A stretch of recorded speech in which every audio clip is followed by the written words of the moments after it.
আজ আমি শেয়ার করছি সাবুদানা দিয়ে মজাদার লাড্ডু রেসিপি। আসসালামু আলাইকুম everyone, welcome to Mampi's kitchen.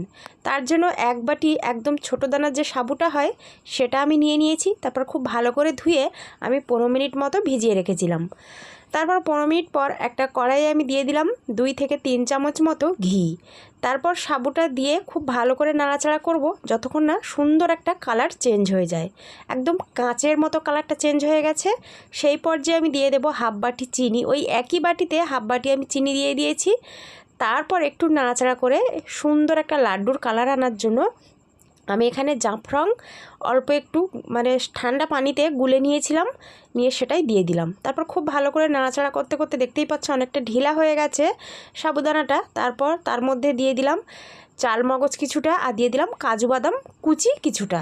তারপর আবার খুব ভালো করে নাড়াচাড়া করে একদম যখন ডোয়ের মতো তৈরি হয়ে যাবে আর কড়া থেকে যখন ছেড়ে আসবে তখন একটা পাত্রে ঢেলে নিয়ে একটু ঠান্ডা করে নিয়ে হাতে ঘি বা তেল বা পানি মাখিয়ে নিয়ে এরকম গোলাকারভাবে লাড্ডু শেপ দিলেই রেডি আমাদের মজাদার লাড্ডুর সাবুদানার লাড্ডু রেসিপি। তো রেসিপিটা কেমন লাগলো অবশ্যই কমেন্টে জানিও, ভালো লাগলে লাইক কমেন্ট শেয়ার। আল্লাহ।